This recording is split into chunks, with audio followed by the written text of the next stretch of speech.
Knight here with another special report. A love letter to fans. Fan service the movie.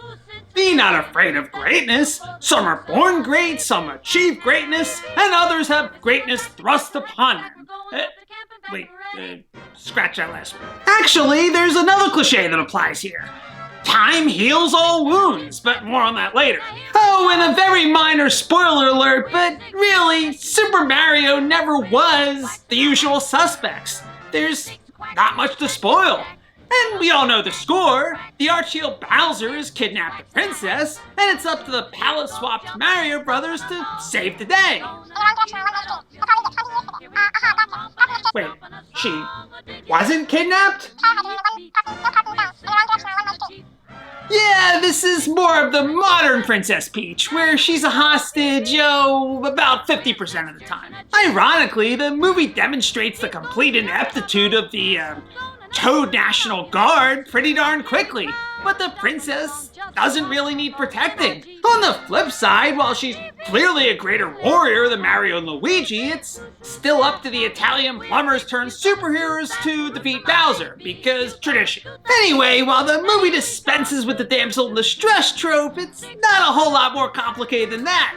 Which is fine, because no one really plays Mario for its story.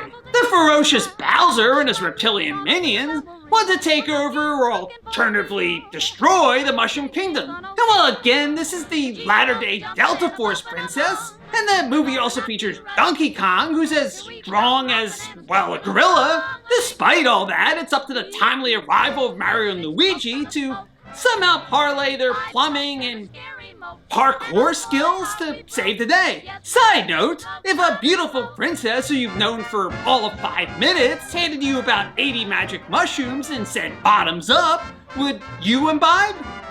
Yes, absolutely, we all would. And the references, good lord, the references, which range from subtle to less than subtle. There's the obscure little nods like the GameCube startup jingle is Luigi's ringtone, and the funniest gag in the movie, which involves a certain voice actor and satirizes the hoopla over the Chris Pratt casting. And then some bits that are a bit more on the nose, like the princess's not-so-subtle Elsa tribute with the ice flower, or the antique shop telling someone to blow on a certain vintage item. Or pretty much the entire Jungle Kingdom section, aka the land of the Kongs.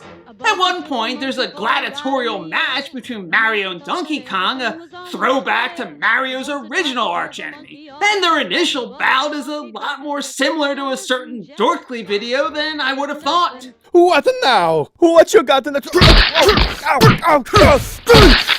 Meanwhile, the music is one giant tribute to Koji Kondo's legendary score. You'll hear all the OG tunes, the Mario Overworld, the Underground section, the Underwater Waltz, plus recent favorites like Bowser Fury from Super Mario 3D World, and even a Donkey Kong rap from Donkey Kong 64. Though by far the greatest musical sequence is Peaches, Bowser's ballad extolling the princess, sung and written with absolute gusto by Jack Black. All the voice actors acquit themselves admirably. Chris Pratt as Mario, Charlie Day as Luigi, Anya Taylor-Joy as Peach, Seth Rogen as Donkey Kong, but the door prize goes to Jack Black, who sounds like he's having the time of his life as Bowser. Oh, and thanks to Keegan-Michael Key, Toad is a bit less annoying. He still makes my ears bleed, but at least he doesn't make me want to burn down an orphanage. Like the games and the old school animated series. The movie's decidedly kid-friendly, as you'd imagine. My theater was packed with little Rugrats, and if their hootin' and hollerin' was any indication, they had a grand old time. Though there are a few decidedly dark moments, like a wonderfully macabre Lumily. There's no escape. The only hope is the sweet relief of death. Whoa! So yeah, we finally got a decent Mario movie, and it only took 4 decades. 3 decades since... it. But can you really blame Nintendo?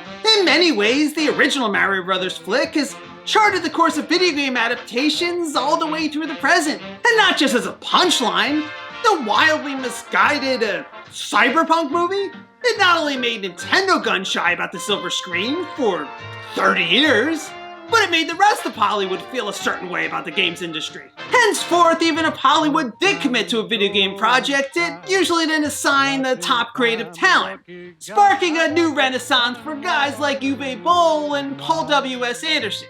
Plus, most gamers won't admit this, but video game stories just haven't been very good for the preponderance of the medium. It's taken 3 decades for gaming storytelling to reach the rest of the creative world, and 3 decades for Hollywood to wise up. And so, while the 90s gave us creative cancer like the Mario Brothers movie, Mortal Kombat Annihilation, Double Dragon, and Wing Commander, not that the early 2000s were any better, we finally reached the Mount Everest of The Last of Us, and its exquisite atmosphere, fabulous histrionics, and a genuine respect for the source material. So where does the newest Mario movie fall alongside that rather broad spectrum? Well, the fan service swings wildly between chef's kiss and cringe. The character development's about as thin as the screen, but again, no one plays this 4-decade favorite for the story. The movie's faithfulness to the source material also means it's mostly for fans.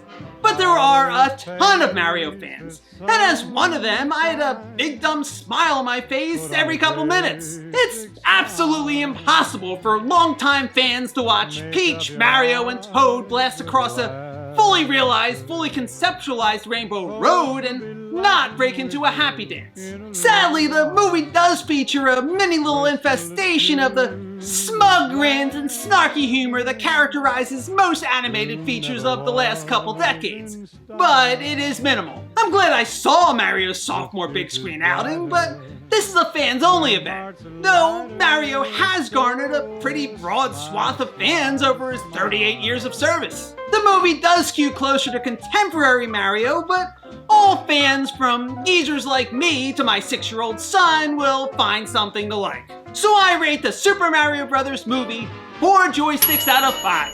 Thanks for joining me for another special report. Please remember to like this video and subscribe to my televisual program, and I'll see you next time. This is Jimmy Midnight signing off.